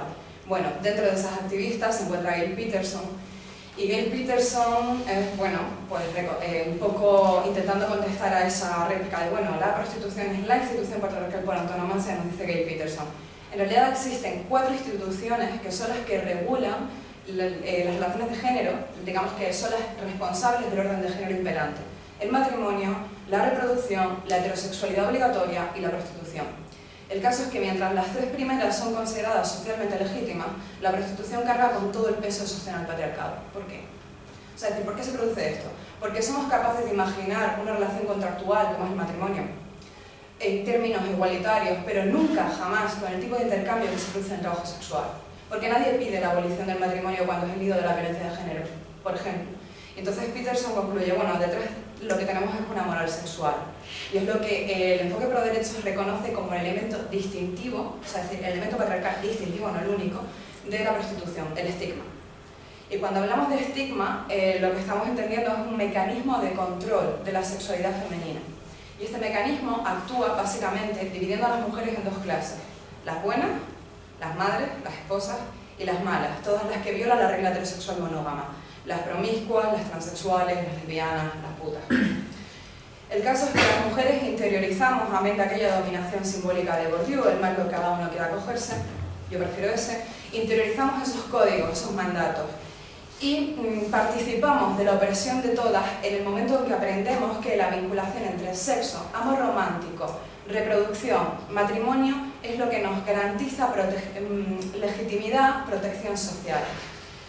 Este control sexual, que es el estigma, se hace evidente cuando atendemos a que para las mujeres existen mandatos sexuales más estrictos que tienen que ver fundamentalmente con la iniciativa sexual. Y aquí la puta representa por excelencia esos límites, o sea, opera como un límite en la construcción de género. O dicho de otra forma, la feminidad privilegiada, el ser considerada una buena mujer, una mujer merecedora de respeto, de protección, se construye bajo la amenaza de no ser confundida nunca con una prostituta. El momento en el que pase, toda esa respetabilidad, todo ese honor será puesto en cuestión. Es decir, lo que estoy evidenciando es que es el mismo mecanismo discursivo el que utiliza la cultura de la violación cuando responsabiliza a la víctima de la agresión que sufre. Ahora bien, esta noción de estigma ya había sido alumbrada en las ciencias sociales, fundamentalmente por Goffman, y Goffman entiende el estigma como el proceso en el que una característica, una conducta o una actividad puntual se convierte en el atributo definitorio de todo el conjunto de características de una persona. Es decir, se trata de un proceso de unidimensionalización, o sea, es decir, por el cual obligamos a las prostitutas a hacerlo 365 días al año, los 7 días a la semana, 24 horas al día, y si lo fuera una vez, lo van a hacer siempre. Ahora, la intensidad con la que marca ese estigma va a variar de un grupo social a otro, es decir, hay un sesgo de género, no se estigmatiza igual a un varón que a una mujer que a una transexual. También depende de la clase, no se estigmatiza igual a la de burdel que a la prostitución callejera, que a la de piso, que la de la industria del porno y otras las 35.000 categorías que tienen que ver con la industria del sexo. También depende de la nacionalidad de origen y por último también depende del grado de interiorización, es decir, de cada caso individual. Bueno, Peterson va a describir el estigma como un prisma y nos dice que lo que hace, cuando nosotros entendemos la prostitución como una identidad, como una categoría científica, estamos desviando la atención hacia ese único atributo hacia el cual orienta la percepción del prisma. O sea, es decir, acabamos representando la prostitución bajo toda una serie de mitos y fantasías sexistas. De modo que para el imaginario cultural, y aquí cito a Cristina Garzábal, son consideradas malas madres, ya que en el imaginario, madre y puta se autoexcluyen. No se respeta su vida amorosa. Sus compañeros sentimentales son vistos siempre como chulos. Se las considera siempre manipuladas por otros, considerando que todas están controladas por mafias. Y se les niega el derecho a salir de sus países y emigrar a otros que se supone les pueden ofrecer mejores condiciones de existencia. Todas las extranjeras son vistas como víctimas de redes de tráfico. Bien, a mí lo que me interesa obviamente es cómo combatir este estigma. Y para responder a esta pregunta, lo primero que tenemos que tener en cuenta es que el estigma no solo es una marca social, no solo se arroja desde la sociedad hacia el colectivo de trabajadoras, o sea, es decir, no solo se sufre. El estigma, en segundo lugar, diríamos, se sufre. En segundo lugar, se interioriza. Así nos dice Goffman, el normal y el estigmatizado, o sea, Goffman lo define el normal, que lo vamos a hacer, el normal y el estigmatizado no son personas, sino perspectivas. Y en tercer lugar, se reproduce. Es decir, el normal, tal como lo define Goffman, bueno, el estigmatizado, en este caso la estigmatizada, va a tratar de ser aceptada a toda costa. Para ello, va a normalizar su conducta y va a ir corrigiendo al resto de miembros de su grupo. de acuerdo con esto, va a estratificar a sus pares de acuerdo a la intensidad con la cual ese estigma se manifieste y va a ir adoptando con aquellas cuyo estigma sea más visible que el suyo las mismas actitudes que el resto asume con ella. De forma que llega un punto en que la discreción y el pasar inadvertida en la vía pública no son solo lo que ellas entienden como los atributos profesionales de las auténticas prostitutas, sino los atributos morales. Y van a ir proyectando el estigma en una cadena, de modo que las de burdel lo proyectarán a las callejeras a las toxicómanas a las nigerianas, porque todas las nigerianas son tratadas, etcétera, etcétera. Bien, y os digo, dado que las trabajadoras asumen y racionalizan eso, el estigma, no es suficiente, aunque sí absolutamente imprescindible, otorgar derechos laborales. Porque lo que tenemos que hacer va más bien en la estela de implosionar la construcción de género femenino. Y a eso ya nos compete a todas. Y también en la estela, un poco por decirlo, ya que todas la habéis estado abordando, de la resignificación, de apropiarnos de una palabra para que no nos controle a nosotras. Desde una perspectiva exclusivamente filosófica, y ahí lo ha atendido también Daniel, esto supone dejar de entender el patriarcado, dejar de describir el patriarcado de acuerdo a un modelo vertical del poder. Porque cuando lo hacemos, ocurren dos cosas. La primera es que solo nos permite una lectura de la sexualidad de acuerdo a su dimensión de dominación política, pero eludimos la dimensión erótica, la dimensión lúdica y cualesquiera otras dimensiones. Y de otro, porque bajo esta lectura del patriarcado, de un modelo vertical marxista, la feminidad solo surge como proyección del deseo del otro, es decir, como pura otredad carente de autonomía. Ya sabemos que en la victimización no es salida, es aquello que se define porque no tiene identidad. Y ahí me gustaría añadir también la figura de Foucault para recordar que el sexo sigue siendo un terreno de lucha y resistencia. Es un terreno en el cual las posiciones de poder se vuelven inestables y precisamente por eso se puede utilizar para desestabilizar el poder patriarcal. Y bueno, ya cerrando, ¿qué es lo que intento yo hacer? O sea, ¿para dónde voy a la tesis? Lo que yo intento es algo tan arriesgado y soberbio como desmontar la mayor. O sea, desmontar la idea de que es la institución patriarcal por antonomasia. Y yo creo que si dejamos de empeñarnos en fijarnos en la estructura y en los enfoques abstractos y nos vamos a la micropolítica y a las situaciones específicas, lo que ocurre es más bien un poco al contrario. Ahí se da cierta subversión del patriarcado. En primer lugar, porque la prostitución pone en cuestión ciertos pilares patriarcales. O sea, es decir, se trata de sexo desvinculado del amor romántico, del matrimonio, de la reproducción, o sea, es decir, todas esas vinculaciones que se producen en el trabajo sexual. Y encima, las trabajadoras sexuales, no sé cómo se entera esto, dicen que a partir de ahí van adquiriendo cuotas de poder y cuotas de libertad, en términos de elección de horarios, de clientes, de tarifas. O sea, es decir, ellas lo que te vienen a decir es, bueno, esta aseveración de la prostitución es el oficio más antiguo del mundo, no es del todo cierta, desde luego no, pero sí que ha sido la estrategia histórica de emancipación femenina. Y luego de otro, lo que se produce es una alternancia de los roles de género. Es decir, las prostitutas se apropian de la moral masculina. Y así reza un leitmotiv muy típico de la web que nos dice: puta es el insulto patriarcal con la intención de denigrar y avergonzar a una mujer con la moral de un hombre. En palabras de Beatriz Espejo, prostituta, transexual y activista por los derechos de las suyas, nos va a señalar unos signos de la ruptura con el molde de la dignidad femenina. Y abro un momento paréntesis, para citar a otra grande, a Montse Neira, también prostituta y activista, que siempre viene a cuestionar, ¿pero por qué las mujeres tienen la dignidad entre las piernas? Vuelvo a Espejo, y nos dice Espejo, los signos de ruptura con esa feminidad son, de un lado, no solo tomar el espacio público, sino ocuparlo para sus negocios.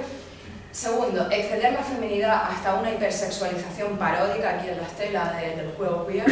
Y por último, que no se trata de objetos sexuales, sino de que se convierten en auténticos sujetos sexuales. Y nada, muchísimas gracias.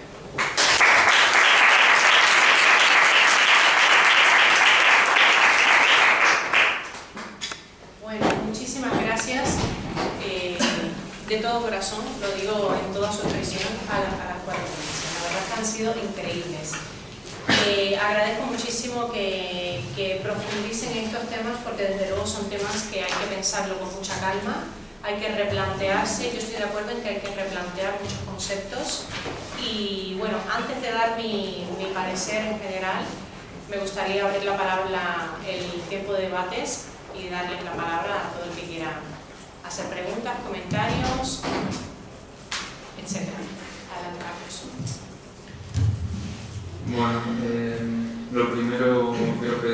disculpas porque estoy extremadamente cansado y tengo mucho miedo de empezar a desvariar y seguramente lo haga y un poco cojo la palabra así más autoritariamente porque sé que si lo propongo a lo mejor me desplomo en medio del discurso. Y bueno, agradeceros muchísimo, las ponencias realmente han sido brillantes, no es cuestión de comparar, pero me parece que ha sido la mejor mesa en conjunto y en ese sentido me alegro mucho de haber mantenido la mesa, ¿no? que al organizar el congreso hubo ciertas discrepancias y bueno, por suerte la asociación Tales no es una asociación, no es una dictadura absoluta en la que yo pongo y dispongo, ¿no? Entonces pues bueno, al final se mantuvo la mesa y en ese sentido gracias, ¿no? Porque un poco el peligro que hay con estos planteamientos a veces es caer, bueno, no el peligro, no, lo estoy exponiendo mal. Y me estoy enrollando muchísimo porque digo que estoy cansadísimo, pero bueno, voy a ir al punto. En este sentido me alegro de que haya sido una mesa filosófica, en el sentido de que estamos en un congreso de filosofía, ¿no? Y no quiero decir que la política no tenga lugar tampoco en filosofía, pero me gusta que haya sido el enfoque primario, ¿no? Aún así, era la razón principal por la que me parece importante mantener esta mesa, es una filosofía, la de los estudios de género, feminista y demás, que está volcada a la realidad, que es como yo entiendo que tiene que ser la filosofía.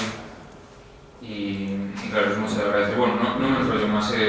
Lo que yo quería, bueno, primero os pediré, porque esto quizás no tenga sentido hacerlo en el discurso, pero bueno, ya os escribiré pidiendo referencias y demás, porque me gustaría introducirme yo.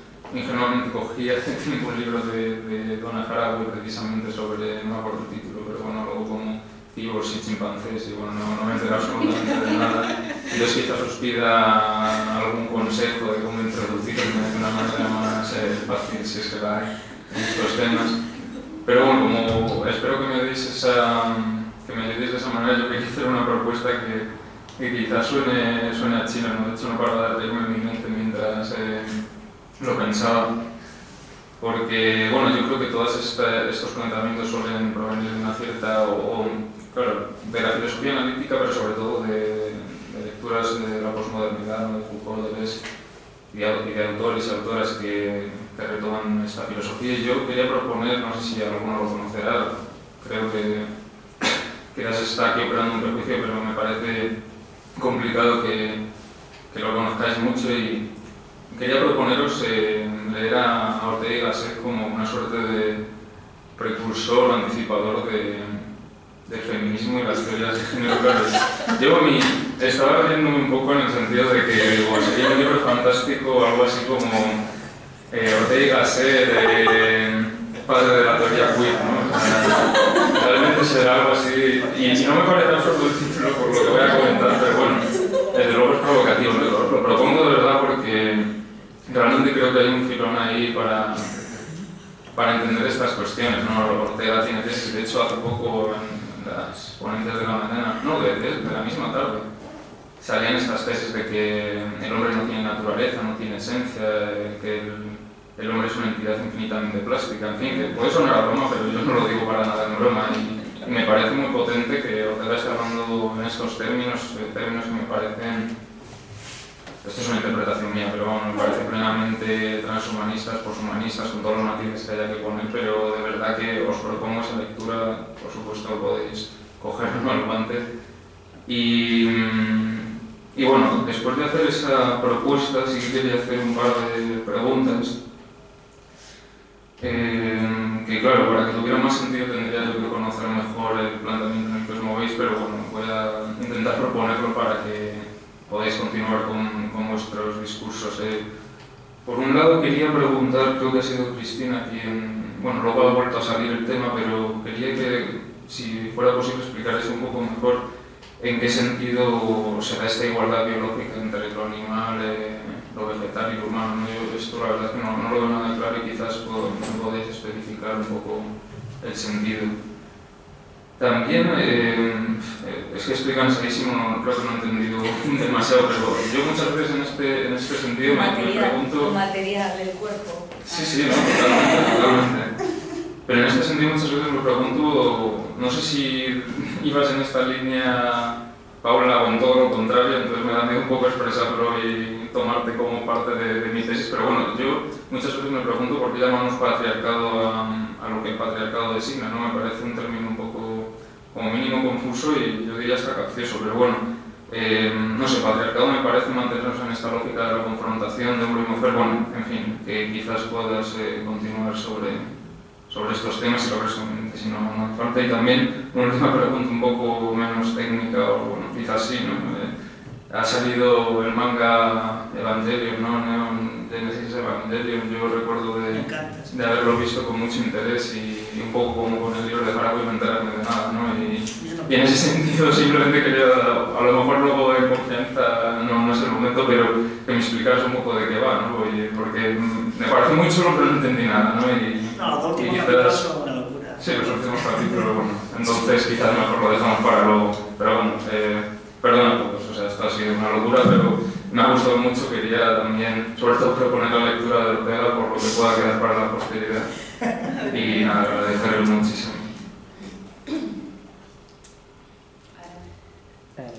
¿Le vais a responder? Bueno, se suponía que era algo como pregunta. Bueno, lo de tu propuesta de Ortega no lo sé, habrá que pensarlo bien, pero bueno, gracias por la propuesta. Yo lo de la igualdad biológica, a ver, lo entiendo en Braidotti, a ver si me consigo explicar bien. O sea, hay que entender la herencia de la crítica feminista, sobre todo la crítica feminista postcolonial, a lo que es el sujeto humanista, en el sentido del sujeto hombre, blanco, occidental, etcétera, etcétera.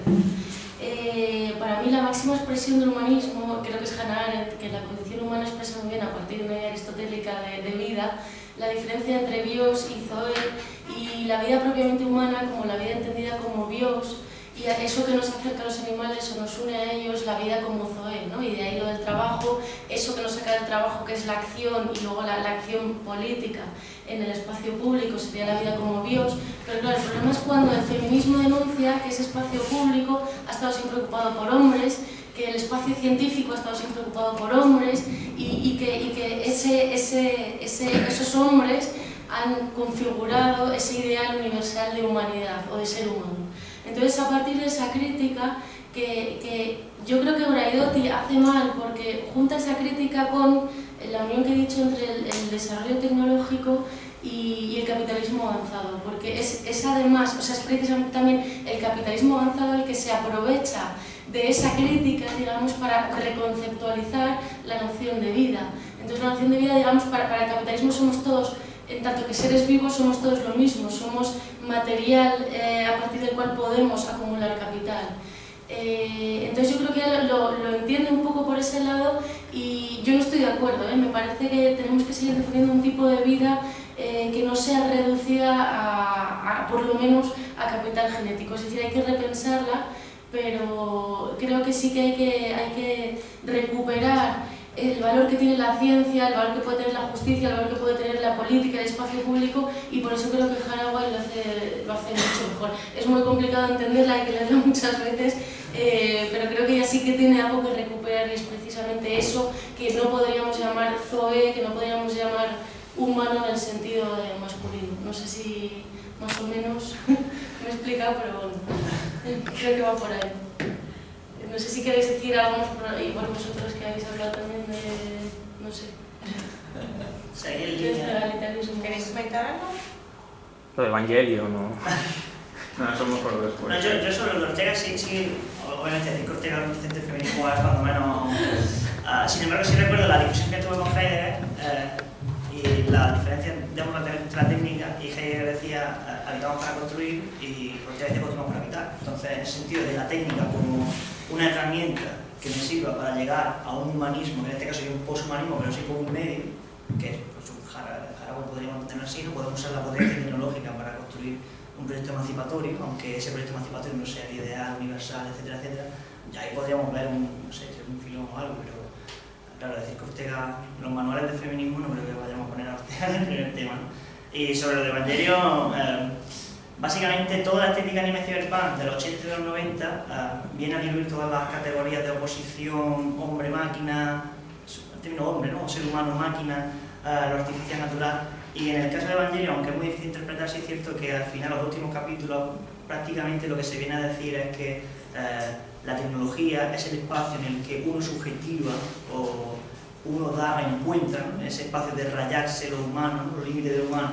Entonces siempre se plantea como un límite positivo, ¿no? La tecnología nos hace cuestionarnos la identidad. El protagonista está totalmente perdido en todos los capítulos, ¿no? Realmente, si te fijas, cada personaje responde a una de sus necesidades mientras se va construyendo, ¿no? Y la tecnología permite hacer eso, ¿no?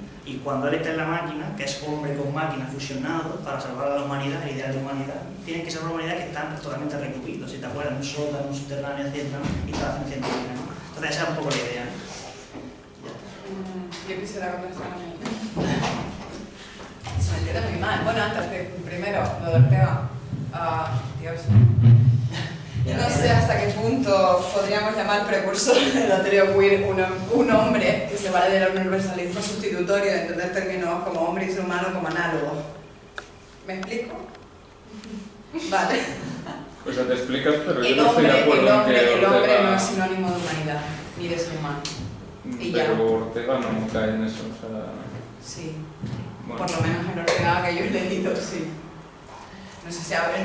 No tengo un dominio absoluto de Ortega, pero las obras que he leído sí me parece que sí, que es típico también es un estilo de pensamiento del 19, el caer en ese tópico de pensamiento y que también, bueno, se reproduce hasta en esta facultad. En una asignatura del máster que comienza con el título Hombre, Cultura, bueno, si Iván me lo puede recordar cómo termina. Bueno, el caso, ¿se me entiende? No es la primera persona que me hace esa pregunta. Y creo que se me entiende un poco mal, porque no, yo no quiero prescindir de la noción de patriarcado, no solo por términos heurísticos, sino porque sigue habiendo una distribución desigual de poder en términos de poder y recursos. Cuando yo digo que el estigma es el elemento distintivo de la prostitución, no estoy eludiendo cuestiones como la feminización de la pobreza. O sea, es decir, no, el marco sigue siendo patriarcal. Ahora, pienso que nuestra manera de describirlo es un poquito de juguete a veces, cuando hacemos esa descripción en términos de poder vertical, cuando eludimos, cuando nos centramos mucho en un tipo de violencia, por ejemplo, cuando me refiero a trabajadoras sexuales, pero eludimos la violencia institucional o la violencia simbólica o verbal que muchas abolicionistas mantienen con ellas cuando se refieren a ellas. Entonces, solo creo que hay que caer en otra, hay que navegar hacia otra descripción y que el feminismo para mí, una de las consignas hacia las que debería dirigirse es acabar con la victimización. Incluso para aquellas que sufren, que son víctimas, o sea, es decir, incluso la violencia de género, que es una categoría hiperlesiva de la victimización en salir. No sé si quieres añadir algo más, si te respondo o no. Lo siento por meterme con Ortega. Con total libertad de pensamiento. Esas son las bases de este congreso y de la asociación, además. O sea que... Bueno, yo también, si nadie quiere tomar la palabra... Quería añadir una mini cosa, muy breve, que para entender también esto de por qué el ser humano podemos... o sea, por qué puede resultar una herramienta interesante vernos en el mismo plano que los seres vivos, es que se entiende muy bien precisamente con la filosofía spinosiana. De usive natura, ¿no? Una sustancia, monismo y materialismo radical, somos modos de una misma sustancia. En ese sentido se acaba con los dualismos, se acaba con preponderar el ser humano, la razón y lo material es exactamente lo mismo, son dos modos de una misma sustancia. Entonces el ser humano no es lo racional por encima de lo natural, no es un ser especial dentro de la naturaleza. Entonces, si abrazamos un materialismo radical, yo creo que se entiende esa horizontalidad, esa zoegalidad, que me ha gustado mucho el concepto, no lo había captado yo antes. Muchas gracias por ese concepto. Y bueno, yo creo que la filosofía de Spinoza es muy útil en ese sentido para salir del humanismo y del sujeto soberano. Perdón, una cosa con respecto a la filosofía de Spinoza. Pensamiento y materialidad de la filosofía de Spinoza no son modos, son atributos. Y aunque podamos hablar de un monismo tipológico numérico en cuanto a sustancias, en Spinoza no podemos hablar de un monismo en cuanto a atributos. De hecho, por lo menos nos encontramos con un dualismo en cuanto a atributos, pensamiento y materia, que no son modos. Entonces, bueno, extraer el dualismo del nivel de las sustancias al nivel de los atributos no creo que solucione muchas las cosas y que no creo que vaya a servir tampoco para lo que estás proponiendo, ¿no? En la medida en que siga habiendo un dualismo. al menos a nivel de atributos. Yo creo que hay un paralelismo, más bien, no un dualismo. Porque el alma es la idea del cuerpo. Claro. Es como la imagen de la banda de Mebius, un poco. Claro. Creo que hay un paralelismo. No un monismo anómalo tampoco, como Pero diría son los Dick. atributos o no, yo no digo que esté uno subordinado al otro. Es que hay infinitos atributos, para empezar. Exacto, por eso. No es un dualismo. No es un, bueno, pero él solo nos habla de dos Sí. y es la materia y el pensamiento, no nos habla de describir otros. Sí, sí. En cualquier caso, un pluralismo en cuanto a atributos, monismo en cuanto a sustancias. Pero nos habla solo de los atributos. Yo creo que la idea es una ontología modal, en el sentido de, ¿no?, de que lo real tiene modos de ser, que permitiría encajar esa visión un poco más de, ¿no?, las diferencias sustanciales, esencialistas, metafísicas. Yo lo más por ahí, ¿no? Ella es una ontología modal, aunque el término no se emplee, de fondo está esa idea. Aunque luego la disputa sobre la interpretación de Spinoza y tal, imagino que podrá haber, que era muy animal, ¿no? Sí, bueno, yo también quería intervenir, me voy a levantar para que no os dé la impresión de que os está hablando en cámara, que también sería bastante igual transhumanista, ¿no? El hombre cámara. ¿Sabes qué? Que si quieres baja un poquito el micrófono porque si no retumba, si te Vale, va a vale. pegar mucho, sí. Bueno, quiero empezar defendiendo un poco a Marcos, que para eso es mi amigo, ¿no? Y bueno, yo supongo que en los estudios de género hay un fondo del pensamiento francés, ¿no? De Foucault, Deleuze y también, bueno, Derrida, ¿no?